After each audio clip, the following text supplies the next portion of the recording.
ನಮಸ್ಕಾರ. ಈ ಕಾಂಟ್ರಾಕ್ಟ್ 2ಗೆ ಸಂಬಂಧಪಟ್ಟಂತೆ ಯೂನಿಟ್ 4ನಲ್ಲಿರ್ತಕ್ಕಂಥ ವಿಷಯ ಪಾರ್ಟ್ನರ್ಶಿಪ್. ಆ ಪಾರ್ಟ್ನರ್ಶಿಪ್ ಬಗ್ಗೆ ಈಗಾಗಲೇ ನಾನು ಒಂದು ವಿಡಿಯೋ ನಿಮ್ಮ ಮುಂದೆ ತಂದಿದ್ದೀನಿ. ಅಂದರೆ ಪಾರ್ಟ್ನರ್ಶಿಪ್ಗೆ ಸಂಬಂಧಪಟ್ಟಂತಹ ಅಥವಾ ಪಾರ್ಟ್ನರ್ಶಿಪ್ ಕಾನೂನಿಗೆ ಸಂಬಂಧಪಟ್ಟಂತಹ ಒಂದು ವ್ಯವಸ್ಥೆಯ ಇತಿಹಾಸವನ್ನು ಸಂಕ್ಷಿಪ್ತವಾಗಿ ನಾವು ಹಿಂದಿನ ವಿಡಿಯೋದಲ್ಲಿ ನೋಡಿದ್ದೀವಿ. ಇವತ್ತು ನಾನು ನಿಮಗೆ ಆಲ್ಮೋಸ್ಟ್ ಏನು ಮಾಡ್ತಾ ಇದ್ದೀನಿ ಅಂತಂದರೆ, ಏಜೆನ್ಸಿಗೂ ಪಾರ್ಟ್ನರ್ಶಿಪ್ಗೂ ಇರುವಂತಹ ಒಂದು ಸಮನ್ವಯತೆಯ ಬಗ್ಗೆ, ಸಂಬಂಧಗಳ ಬಗ್ಗೆ ಇವತ್ತಿನ ಈ ಒಂದು ಪಾಠವನ್ನು ನಾನು ನಿಮ್ಮ ಮುಂದೆ ತರ್ತಾ ಇದ್ದೀನಿ. I am trying to today correlate partnership with agency. In fact it is called the extension of agency ಅಂತ ಹೇಳ್ತಾರೆ. Extension of agency. ಓಕೆ, ಈ ರೀತಿಯಾದಂತಹ ಒಂದು ಪರಿಕಲ್ಪನೆಯ ಬಗ್ಗೆ ನಾವು ಇವತ್ತು ನೋಡೋಣ. That is what we are going to see today. In our video, we are going to discuss about the basic principle of partnership, the general principle of partnership, how it is having relationship with agency, ಮತ್ತು ಈ statutory relation ಅಂದರೆ ಕಾನೂನಾತ್ಮಕವಾಗಿ ಯಾವ ರೀತಿಯಾದಂತಹ ಒಂದು ಮಾನ್ಯತೆ ಇದೆ, ಆಮೇಲೆ ಏಜೆನ್ಸಿಯ ಪರಿಣಾಮಗಳು ಏನಾಗ್ತವೆ ಅಂತಕ್ಕಂಥದ್ದು, effects of agency. These particular concepts specific ಆಗಿ ಹೋಗ್ತಾ ಇದ್ದೀನಿ ನಾನು. Today I am going little specific on this concept.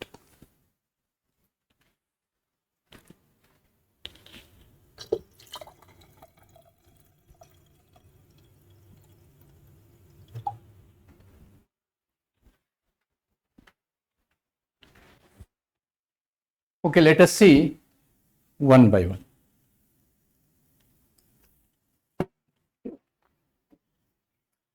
See, the law of partnership is a branch of law of principal and agency. Principal and agent. This principal and agent is a concept of agency, which we have studied already. In the previous unit, we have studied the concept of agency. ಈ ಪ್ರತಿನಿಧಿತ್ವದ ಬಗ್ಗೆ ನಾವು ಹಿಂದೆನೇ ಓದಿದ್ದೀವಿ. ಇದನ್ನು ಏನು ಹೇಳ್ತಾರೆ ಅಂತಂದರೆ, partnership ಕೂಡ ಒಂದು ಭಾಗ, ಏಜೆನ್ಸಿಯೇ ಒಂದು ಕಾನ್ಸೆಪ್ಟ್ ಏನಿದೆಯಲ್ಲ, ಪರಿಕಲ್ಪನೆ ಇದೆಯಲ್ಲ, ಓಕೆ, ಪ್ರತಿನಿಧಿತ್ವದ ಪರಿಕಲ್ಪನೆ ಏನಿದೆ ಅದರ ಒಂದು ಭಾಗ ಇದು ಅಂತ ಹೇಳ್ತಾರೆ. It is told like that. Their statement means that there is a relationship between partners and that is governed by the principle of agency. The statement means that the relationship between partners is governed by the same principles that regulate the relationship between a principal and a agent. Principal and agent ಅಲ್ಲಿ ಏನಾಗುತ್ತೆ, ಒಬ್ಬ ವ್ಯಕ್ತಿ principal ಆಗಿರ್ತಾನೆ ಅಥವಾ ಮಾಲೀಕ ಆಗಿರ್ತಾನೆ. ಆ ಮಾಲೀಕನ ಪರವಾಗಿ ಕೆಲಸ ಮಾಡುವಂತಹ ಅನೇಕ ಜನರನ್ನು ಅವನು ನೇಮಿಸಿಕೊಂಡಿರ್ತಾನೆ. ಅವರುಗಳಿಗೆ ನಾವು ಏಜೆಂಟ್ ಅಂತ ಹೇಳ್ತೀವಿ. ಕನ್ನಡದಲ್ಲಿಯೂ ನಾವು ಇವಾಗ ರೂಢಿ ಭಾಷೆಯಲ್ಲಿ ಏಜೆಂಟ್ ಅಂತಲೇ ಕರಿತೀವಿ, ಪ್ರತಿನಿಧಿ ಅಂತ ಕರೆಯೋದಿಲ್ಲ. ನೀವು ಏಜೆಂಟ್ ಅಂತ ಬರೆದರೂ ತಪ್ಪಿಲ್ಲ. ಈ ಏಜೆಂಟನ ಕೆಲಸ ಏನು ಅಂತಂದರೆ, ಆ ಮಾಲೀಕ ಇದಾನಲ್ಲ, ಅವನು ತಾನು ಮಾಡುವಂತಹ ಕೆಲಸವನ್ನು ಮತ್ತೊಬ್ಬರಿಂದ ಮಾಡಿಸುವಂತಹ ಒಂದು ವ್ಯವಸ್ಥೆ. ಆ ವ್ಯವಸ್ಥೆಗೂ ಕಾನೂನಿನ ರಿಕಗ್ನಿಷನ್ ಇದೆ. It is recognised by law of agency ಅಂತ ಹೇಳ್ತೀವಿ ನಾವು. It is part and parcel of our contract act, especially special contract.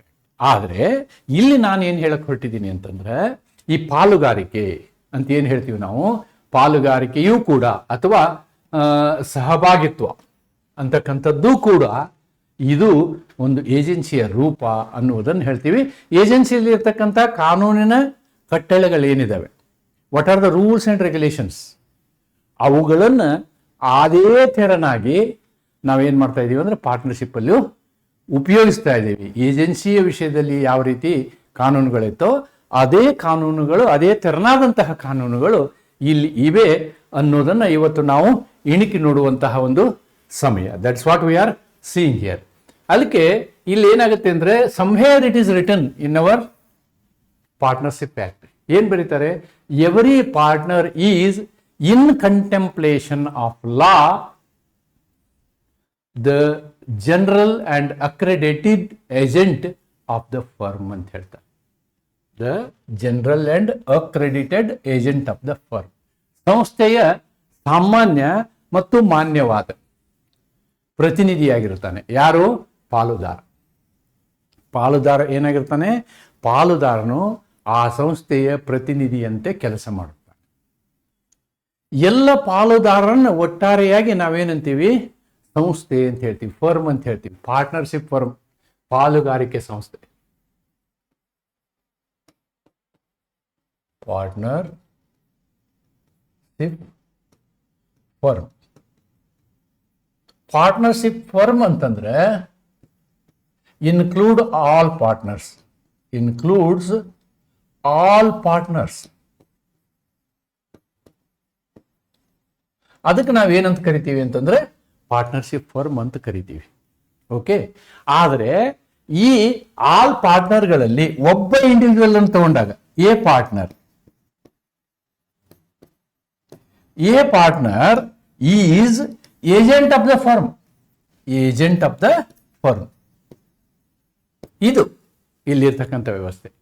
ಕಾನೂನಿನ ದೃಷ್ಟಿಕೋನದಲ್ಲಿ, ಇನ್ ಕಂಟೆಂಪ್ಲೇಷನ್ ಆಫ್ ಲಾ, ಕಾನೂನಿನ ದೃಷ್ಟಿಕೋನದಲ್ಲಿ, in contemplation of law, every partner, each partner is agent of the firm.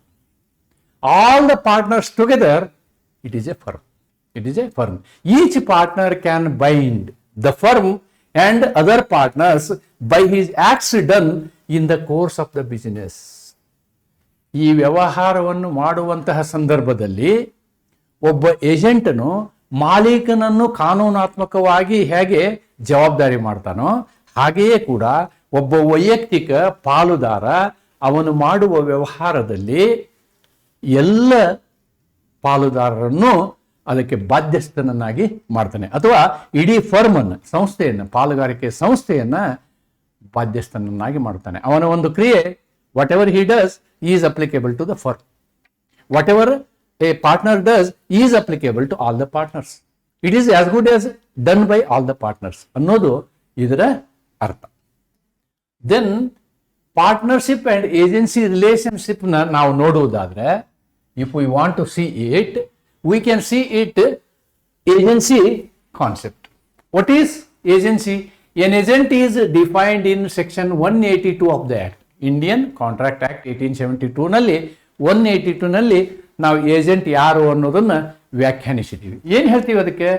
A person employed to do an act for another, ಇನ್ನೊಬ್ಬನಿಗಾಗಿ ಒಬ್ಬ ವ್ಯಕ್ತಿ ಮಾಡುವಂತಹ ಕೆಲಸಗಳು ಇನ್ನೊಬ್ಬನಿಗಾಗಿ. ಆರ್ ಟು ರಿಪ್ರೆಸೆಂಟ್ ಎನದರ್, ಮತ್ತೊಬ್ಬನಿಗಾಗಿ ತಾನು ಪ್ರತಿನಿಧಿಸುವಂತಹದ್ದು. In dealings with third persons, see there is a principal, there is a third party. ಇವರು ಇಬ್ರು ನೇರವಾಗಿ ಮಾಡಿದ್ರೆ ಪಾರ್ಟ್ನರ್ ಏಜೆನ್ಸಿ ಬಿಸ್ನೆಸ್ ಕಾನ್ಸೆಪ್ಟ್ ಬರೋದಿಲ್ಲ. ಇಲ್ಲೇನಾಗ್ತಾನೆ, ಒಬ್ಬ ಮಧ್ಯಸ್ಥ ಇರ್ತಾನೆ, ಹೀ ಈಸ್ ಏಜೆಂಟ್. ಇವನು ಇವ್ರ ಜೊತೆ ಕಾಂಟ್ಯಾಕ್ಟ್ ಮಾಡ್ತಾನೆ. ಕಾಂಟ್ಯಾಕ್ಟ್ ಮಾಡಿ ಏನೇನು ಡಿಸಿಷನ್ ಅನ್ನು ತಗೊಳ್ತಾನೋ ಆ ಡಿಸಿಷನ್ನು ಪ್ರಿನ್ಸಿಪಾಲ್ ತಗೊಂಡಂಗೆ, ಆ ಡಿಸಿಷನ್ ಪ್ರಿನ್ಸಿಪಾಲ್ ತೆಗೆದುಕೊಂಡ ಹಾಗೆ ಅನ್ನುವುದನ್ನ ಈ ಸೆಕ್ಷನ್ ಹೇಳುತ್ತೆ. ಅಂದ್ರೆ ಮಾಲಕನ ಪರವಾಗಿ ಮಾಡುವಂತಹ ಕೆಲಸಗಳಿದೆಯಲ್ಲ, ಅವುಗಳನ್ನು ನಾವು ಏಜೆಂಟ್ ಡೆಫಿನೇಷನ್ ತರ್ತೀವಿ. ಪ್ರತಿನಿಧಿ ಎಂಬುದು ಭಾರತೀಯ ಒಪ್ಪಂದ ಕಾಯ್ದೆ 182ರ ಕಲಂನಲ್ಲಿ ಮತ್ತೊಬ್ಬರ ಪರವಾಗಿ ಕಾರ್ಯನಿರ್ವಹಿಸುವ ಅಥವಾ ಮೂರನೇ ವ್ಯಕ್ತಿಗಳೊಂದಿಗೆ ವ್ಯವಹರಿಸುವ ನೇಮಕಗೊಂಡ ವ್ಯಕ್ತಿ ಎಂದು ವ್ಯಾಖ್ಯಾನಿಸಲಾಗುತ್ತದೆ. Who appoints this agent? His appointment is done by the principal. His appointment is done by the principal. That's it. In partnership also, relation between the firm and partner is one of the principal and the agent. ಒಬ್ಬ ಪಾಲುದಾರನು ಆ ಪಾರ್ಟ್ನರ್ಶಿಪ್ಪಿನ ವಿಷಯದಲ್ಲಿ ಒಬ್ಬ ಪ್ರತಿನಿಧಿಯಾಗಿರ್ತಾನೆ. ಸಂಸ್ಥೆ ಮತ್ತು ಪಾಲುದಾರನ ಸಂಬಂಧವು ಮುಖ್ಯಸ್ಥ ಮತ್ತು ಪ್ರತಿನಿಧಿ ಅಂತಿದೆ. ಇಟ್ ಈಸ್ ಲೈಕ್ ದಿಸ್ ಅಂತ ಹೇಳ್ತಾರೆ.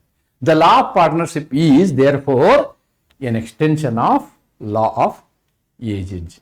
ಲಾ ಆಫ್ ಏಜೆನ್ಸಿ ಹೆಂಗೆ ಹೇಳ್ಬೋದು ನಾವು ಅದನ್ನ ಅಂತಂದ್ರೆ, a partnership is a relation between the persons who have agreed. ನೋಡಿ, what is partnership?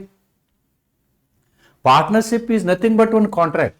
Partnership is A contract. A contract. So, in this contract, more than one person will agree. More than one person will agree. ಏನು? To share the profits of a business. They do some business. ಅವರು ಕೆಲವೊಂದು ವ್ಯವಹಾರಗಳನ್ನು ಮಾಡ್ತಾರೆ, ವ್ಯಾಪಾರಗಳನ್ನು ಮಾಡ್ತಾರೆ. ಮಾಡುವಂಥ ವ್ಯಾಪಾರದಿಂದ ಬಂದ ಲಾಭಗಳನ್ನು ಹಂಚಿಕೊಳ್ಳುವ ಉದ್ದೇಶದಿಂದ ಅವ್ರೇನು ಮಾಡ್ತಾರೆ? ಪರಸ್ಪರ ಒಪ್ಪಿಕೊಂಡು ಒಪ್ಪಂದವನ್ನು ಮಾಡಿಕೊಳ್ತಾರೆ. ಅಂಥದಕ್ಕೆ ನಾವೇನಂತೀವಿ? ಪಾರ್ಟ್ನರ್ಶಿಪ್ ಅಂತೀವಿ. ಪಾಲುಗಾರಿಕೆ ಸಂಸ್ಥೆ. ಅದಕ್ಕೇನು ಹೇಳ್ತೀವಿ? ಪಾಲುಗಾರಿಕೆ ಸಂಸ್ಥೆ. ಹೀಗೆ ಪಾರ್ಟ್ನರ್ಶಿಪ್ ಅಂದರೆ ಪಾಲುಗಾರಿಕೆ. ಪಾಲುಗಾರಿಕೆ ಅಂದರೆ ಇದು ಪಾಲುಗಾರಿಕೆ. ಯಾವುದೇ ಒಂದು ವ್ಯವಹಾರದ ಲಾಭವನ್ನು ಹಂಚಿಕೊಳ್ಳುವ ಉದ್ದೇಶದಿಂದ ಪರಸ್ಪರ ಒಪ್ಪಿಕೊಂಡಂತಹ ಒಪ್ಪಂದವೇ ಏನಾಗುತ್ತೆ? ಪಾರ್ಟ್ನರ್ಶಿಪ್ ಆಗುತ್ತೆ. Which is one type of A contract, right? Such persons, ಆ ಎಲ್ಲ ವ್ಯಕ್ತಿಗಳು ಅಂದ್ರೆ ಎಷ್ಟು ಜನ ಪಾಲುದಾರರು ಇರ್ತಾರೋ ಆ ಎಲ್ಲ ವ್ಯಕ್ತಿಗಳನ್ನು ಸಾಮೂಹಿಕವಾಗಿ ಫರ್ಮ್ ಎಂದು ಹೇಳುತ್ತೇವೆ. ಸಾಮೂಹಿಕವಾಗಿ ಒಂದು ಪಾರ್ಟ್ನರ್ಶಿಪ್ ಫರ್ಮ್, ಪಾಲುಗಾರಿಕೆ ಸಂಸ್ಥೆ ಅಂತ ಹೇಳ್ತೀವಿ. ಪಾಲುಗಾರಿಕೆ ಸಂಸ್ಥೆ ಅಂತಂದ್ರೆ ಅದು ಎಲ್ಲ ಪಾಲುದಾರರನ್ನು ಒಳಗೊಂಡಿರುತ್ತದೆ. The essence of partnership lies in mutual agency. ಇವರು ಪರಸ್ಪರ ಪ್ರತಿನಿಧಿಗಳಂತೆ ಭಾಗವಹಿಸ್ತಾರೆ. ಈ ಬಿಸ್ನೆಸ್ನ ವ್ಯವಹಾರದಲ್ಲಿ ಪರಸ್ಪರ ಅವ್ರು ಏನು ಮಾಡ್ತಾರೆ? ಒಬ್ಬರು ಇನ್ನೊಬ್ಬರಿಗೆ ಪ್ರತಿನಿಧಿ ಆಗಿರ್ತಾರೆ. Mutual agencies, collectively firm. Therefore firm is equal to principal. Firm can be equated to principal, ಮಾಲಕ. ಆದರೆ individual partner individually or a partner is equal to agent. ಇವನು ಏಜೆಂಟ್ನಂತೆ ಭಾಗವಹಿಸ್ತಾನೆ. ಇಡೀ ಎಲ್ಲ ಪಾರ್ಟ್ನರ್ಗಳು ಸೇರಿ, ಎಲ್ಲ ಪಾಲುದಾರರು ಸೇರಿ ಅವರು ಪ್ರಿನ್ಸಿಪಾಲ್ನಂತೆ ಇರ್ತಾರೆ. ಅದಕ್ಕೆ ಪರಸ್ಪರ ಏನಾಗಿರ್ತಾರೆ? ಅವರು ಪ್ರತಿನಿಧಿಗಳಾಗಿರ್ತಾರೆ. ಪಾಲುದಾರಿಕೆಯು ಮೂಲಭೂತ ಅಂಶವು ಪರಸ್ಪರ ಏಜೆನ್ಸಿಯಲ್ಲಿದೆ. ಇಟ್ ಈಸ್ ಪರಸ್ಪರ ಏಜೆನ್ಸಿ ಅಂತಕ್ಕಂಥದ್ದನ್ನು ನಾವಿಲ್ಲಿ ಗಮನಿಸಬೇಕು. This is very important aspect. ಇದನ್ನು ನಾವು if we want to look at partnership law, partnership act 1932 ನೋಡಿದ್ರೆ ನಾವು ಪಾರ್ಟ್ನರ್ಶಿಪ್ ಆಕ್ಟ್ 1932 ನಲ್ಲಿ if you look at section 18, ಕಲಂ 18 ನೀವು ನೋಡಿದರೆ, ಕಲಂ 18 ಹೀಗೆ ಓದುತ್ತೆ: a partner is agent of the firm. ಒಬ್ಬ ಪಾಲುದಾರನು ಸಂಸ್ಥೆಯ ಪ್ರತಿನಿಧಿಯಾಗಿರುತ್ತಾನೆ. ಸಂಸ್ಥೆಯ ಎದಕ್ಕೆ? For the purposes of the business. ಆ ಒಂದು ಸಂಸ್ಥೆಯ ವ್ಯವಹಾರಕ್ಕೆ ಸಂಬಂಧಿಸಿದಂತೆ, ವ್ಯಾಪಾರಕ್ಕೆ ಸಂಬಂಧಿಸಿದಂತೆ ಆ ಪಾಲುದಾರನು ಏಜೆಂಟ್ ಆಗಿರುತ್ತಾನೆ ಅನ್ನೋದನ್ನು ಸೆಕ್ಷನ್ 18 ಹೇಳುತ್ತೆ. Therefore, it is nothing but copied the principal and agency principle. Principal and agency principle. Yes. Then, effects of agency. This is very, very important. This section, especially, this may be part of your question. ಅಂದರೆ ಈ ಒಂದು agency ಅನ್ನ ರೀತಿಯಲ್ಲಿ ನಾವು ಒಬ್ಬ ಪಾಲುದಾರರನ್ನ ಪ್ರತಿನಿಧಿಸಿದಾಗ ಅಥವಾ ಒಬ್ಬ ಪಾಲುದಾರನು ಒಬ್ಬ ಏಜೆಂಟ್ ಎಂದು ನಾವು ಗುರುತಿಸಿದಾಗ, if we treat him as an agent, so many consequences will happen, which I have listed in Roman serial number. ನೋಡಿ, ಒಂದು ವೇಳೆ ಒಬ್ಬ ಪಾಲುದಾರನು ಮೋಸದಲ್ಲಿ ತೊಡಗಿಕೊಂಡಿದ್ದರೆ, ವ್ಯವಹಾರ ಮಾಡುವಂತಹ ಸಂದರ್ಭದಲ್ಲಿ ಮೋಸದಲ್ಲಿ ತೊಡಗಿಕೊಂಡಿದ್ದರೆ ಏನಾಗುತ್ತೆ ಅನ್ನೋದನ್ನ ಸೆಕ್ಷನ್ 26 ಹೇಳುತ್ತೆ ಆಫ್ ದ ಪಾರ್ಟ್ನರ್ಶಿಪ್ ಆಕ್ಟ್. ನೋಡಿ, the firm is liable for the acts done by a partner in the course of a business even if they are fraudulent. ಒಬ್ಬ ಪಾಲುದಾರ ವ್ಯವಹಾರವನ್ನು ಮಾಡುವ ಸಮಯದಲ್ಲಿ ಮೋಸದಲ್ಲಿ ತೊಡಗಿಕೊಂಡಿದ್ದರೆ ಅದು ಆ ಸಂಸ್ಥೆಯೇ ಮೋಸದಲ್ಲಿ ತೊಡಗಿಕೊಂಡಂತೆ. ಆ ಸಂಸ್ಥೆಯೇ ಮೋಸದಲ್ಲಿ ಅಂದ್ರೆ firm is liable, partnership firm is liable. ಪಾಲುದಾರನು ವ್ಯವಹಾರದ ಪ್ರಕ್ರಿಯೆಯಲ್ಲಿ ಮಾಡಿದ ಕಾರ್ಯಗಳು ಮೋಸದ್ದಾಗಿದ್ದರೂ ಸಂಸ್ಥೆ ಅದಕ್ಕೆ ಜವಾಬ್ದಾರಿಯಾಗಿರುತ್ತದೆ. ನೆನ್ಪಿಟ್ಕೊಳ್ಳಿ, this is written in section 26, but all these things were the outcome of the common law principle. What is common law principle? Outcome of the judicial decisions in England. ಅಂತಹ ಒಂದು ಪ್ರಕರಣ Lloyd versus Grace Smith and company ಪ್ರಕರಣದಲ್ಲಿ ಏನಾಯ್ತು ಅಂದ್ರೆ, it was held that principal is liable for the wrongful act of the agent committed in the course of agency. ನೋಡಿ, ಒಬ್ಬ agency ಮಾಡುವಂತಹ ಸಂದರ್ಭದಲ್ಲಿ, ಪ್ರಿನ್ಸಿಪಾಲ್ ಏಜೆನ್ಸಿಯ ಕಾನ್ಸೆಪ್ಟಿನ ಸಂದರ್ಭದಲ್ಲಿ ಒಬ್ಬ ಏಜೆಂಟ್ ಮೋಸವನ್ನು ಮಾಡಿದ್ರೆ ಮಾಲೀಕನು ಕೂಡ ಜವಾಬ್ದಾರಿ ಆಗ್ತಾನೆ.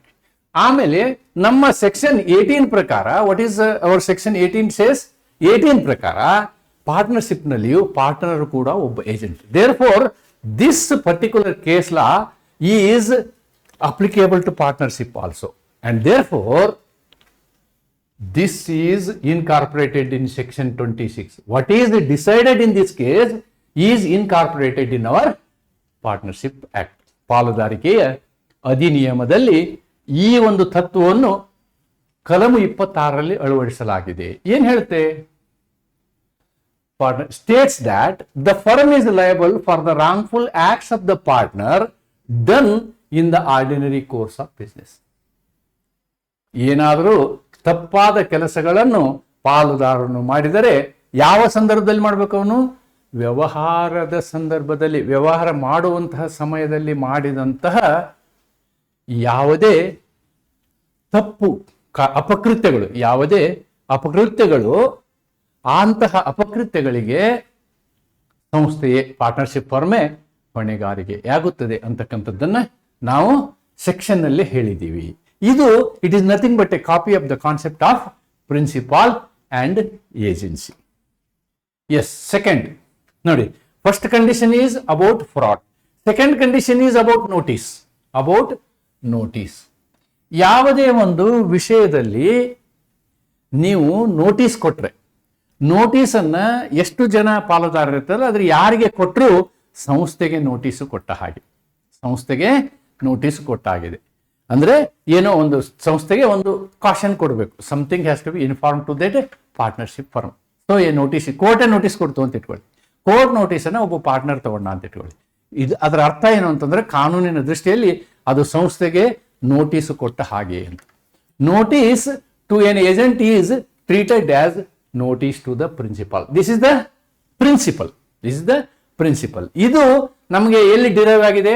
Again in 1904 in re David pain and company ಪ್ರಕರಣದಲ್ಲಿ, ಇನ್ ರೀ ಡೇವಿಡ್ ಪೇ ಪ್ರಕರಣದಲ್ಲಿ the principal was recognised with an exception. The principal, yes, there is a small twist here, principal was recognised with an exception.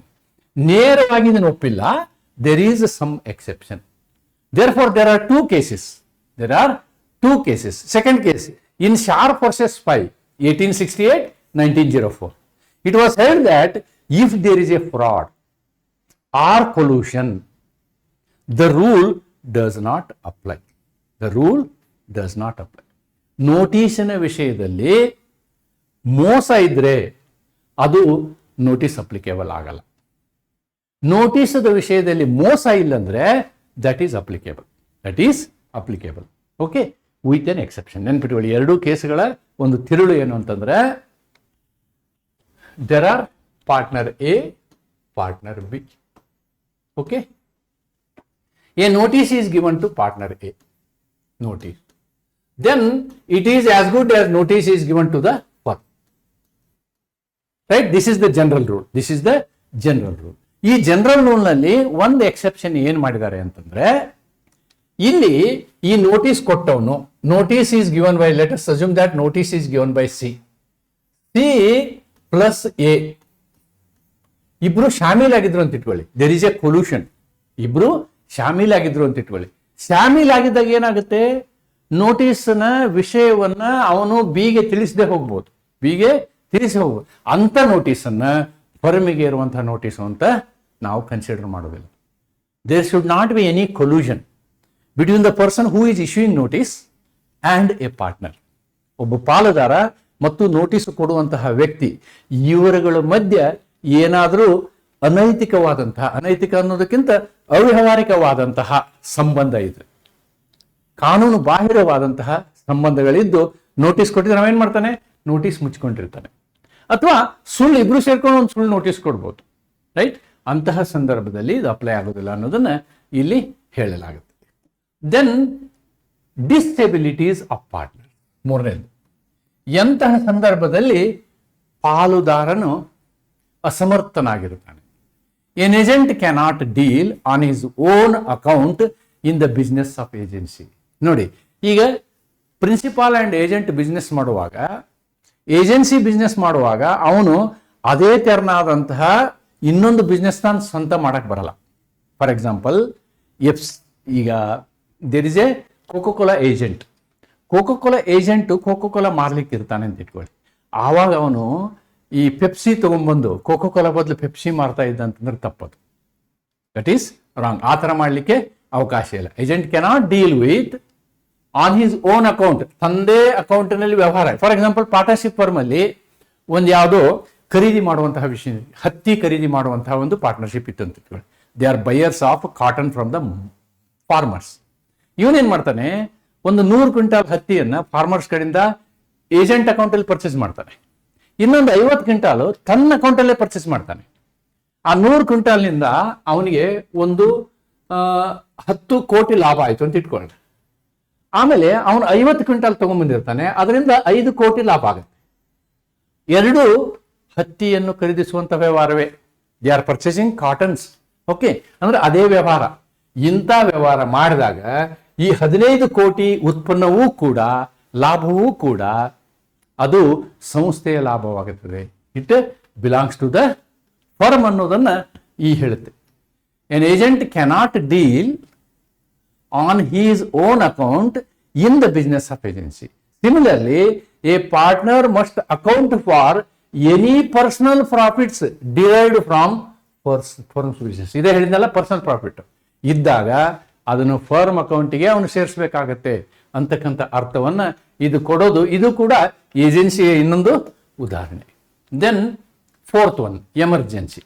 Fourth one is emergency. ತುರ್ತು ಸಂದರ್ಭಗಳಲ್ಲಿ ಏಜೆಂಟ್ಗೆ ಯಾವ ಥರನಾದಂತಹ ಹಕ್ಕು ಅಧಿಕಾರ ಇರ್ತದೋ, ಇಲ್ಲಿ ಪಾರ್ಟ್ನರ್ಗೂ ಕೂಡ ಅಧಿಕಾರ ಇರ್ತದೆ. ಫಾರ್ ಎಕ್ಸಾಂಪಲ್, ವೆಜಿಟೇಬಲ್ ಸೇಲ್ ಮಾಡುವಂತಹ ಒಬ್ಬ ಏಜೆಂಟ್ ಇದ್ದಾನೆ ಅಂತ ಇಟ್ಕೊಳ್ಳಿ.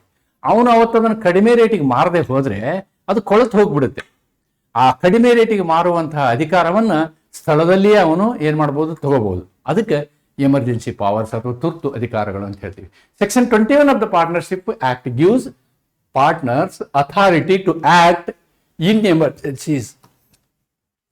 ಎಮರ್ಜೆನ್ಸೀಸ್. ತುರ್ತು ಪರಿಸ್ಥಿತಿ ಏನು, ಆ ಒಂದು ಸಂಸ್ಥೆಯನ್ನ, ಪಾರ್ಟ್ನರ್ಶಿಪ್ ಫರ್ಮ್ ಅನ್ನ ರಕ್ಷಿಸುವ ಉದ್ದೇಶದಿಂದ ಆ ರೀತಿ ಮಾಡ್ಬೋದು. ಅಂತಹದ್ದೇ ಒಂದು ನೀವು ಇಂಡಿಯನ್ ಕಾಂಟ್ರಾಕ್ಟ್ ಆಕ್ಟ್ ಅಲ್ಲಿ ಏಜೆನ್ಸಿನಲ್ಲಿ ನೋಡ್ತೀವಿ. You will see it in agency, ಕಲಂ 189. ಇದರಲ್ಲಿ the same power is available for the agent also. So that is comparison of section 189 of agency with respect to section 21 of partnership act.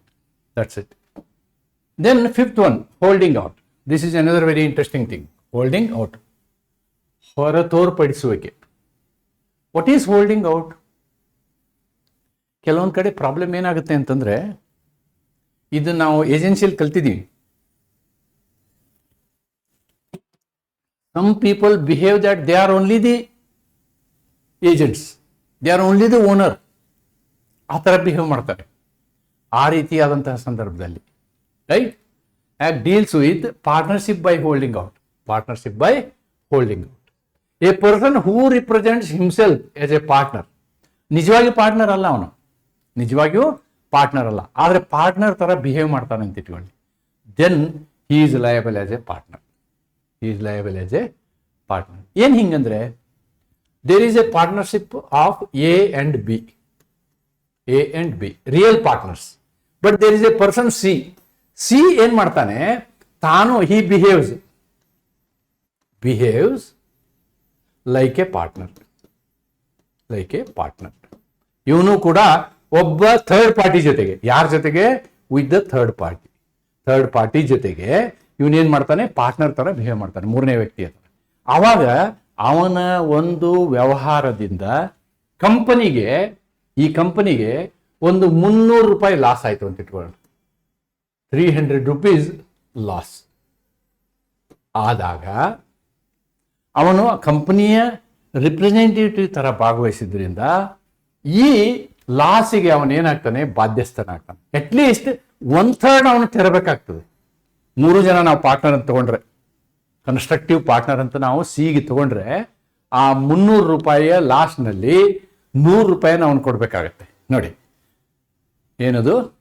A person who represent himself as a partner is liable as a partner. ಅವಾಗ ಅವನ ಬಾಧ್ಯಸ್ಥಿಕೆ ಏನಾಗುತ್ತೆ?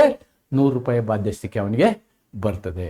ಅಂದ್ರೆ that is the concept of holding out ಅಂತ ಹೇಳ್ಬೋದು. Holding ಔಟ್ನ concept. Okay, these are all certain very important. 5 concept ನಾನು ನಿನ್ನ ಮುಂದೆ ತಂದಿದ್ದೀನಿ. ಇವು 5 ಬಹಳ ಮುಖ್ಯ. ಈ 5 ಕಾನ್ಸೆಪ್ಟನ್ನು ಏಜೆನ್ಸಿಗೆ ಸಂಬಂಧಪಟ್ಟಂತಹ ವಿಷಯದಲ್ಲಿ ನೀವು ಸರಿಯಾದ ರೀತಿಯಲ್ಲಿ ಓದಿಕೊಂಡ್ರೆ ಪಾರ್ಟ್ನರ್ಶಿಪ್ ಕಾನೂನನ್ನು ಅರ್ಥ ಮಾಡಿಕೊಳ್ಳೋದ್ರಲ್ಲಿ ಯಾವುದೇ ಡಿಫಿಕಲ್ಟಿ ಇಲ್ಲ. Very simple law. Thus partnership is based on mutual agency, whether we consider relationship between partners or with third parties. Third party ಜೊತೆ ಯಾವುದೇ ವ್ಯವಹಾರ ಇದ್ರೆ partnership is an extension of law of agency. Third ಪಾರ್ಟಿಯ ವಿಷಯಕ್ಕೆ ಬಂದ ಕೂಡಲೇ partnership agency ಥರ ಇರ್ತದೆ. ಯಾವುದೇ ಒಬ್ಬ partner he is doing some business with a third party, private party ಜೊತೆಗೆ ವ್ಯವಹಾರ ಮಾಡ್ತಿದ್ನಂದ್ರೆ ಮಾಡಿದ ಕೂಡಲೇ this partner becomes a agent. That's it. Partner becomes a agent. The principle of partnership law are derived from the law of principle of agency. Law of principal and agent. Law of principal and agent ಅನ್ನೋದನ್ನು ನೀವು ಇಲ್ಲಿ ತಿಳ್ಕೋಬೇಕು. With this, I will conclude this short video and this will help you in answering a question. Elucidate the law of partnership is the extension of law of principal and agency. ಈ ರೀತಿ ಪ್ರಶ್ನೆ ಕೇಳ್ಬೋದು. ಅಥವಾ compare the law of partnership with the law of agency. What is the difference between law of agency and law of partnership? ಈ ರೀತಿಯ ಪ್ರಶ್ನೆಗಳು ಬಂದಾಗ ನಿಮಗೆ ಈ ನನ್ನ ವಿಡಿಯೋ ತುಂಬ ಹೆಲ್ಪ್ ಆಗ್ತದೆ. ಮತ್ತು ನಿಮಗೆ ಇದಕ್ಕೆ ಸಂಬಂಧಪಟ್ಟಂತಹ ನೋಟ್ಸ್ಗಳನ್ನು ಕೂಡ ನಾನು ನಿಮಗೆ ಈ ಟೆಲಿಗ್ರಾಮ್ ಚಾನಲಲ್ಲಿ ಅಪ್ಲೋಡ್ ಮಾಡ್ತೀನಿ ಅಂತ ಹೇಳ್ತಾ ಈ ಒಂದು ವಿಡಿಯೋನ ಇಲ್ಲಿಗೆ ಮುಕ್ತಾಯಗೊಳಿಸ್ತೀನಿ. Thank you.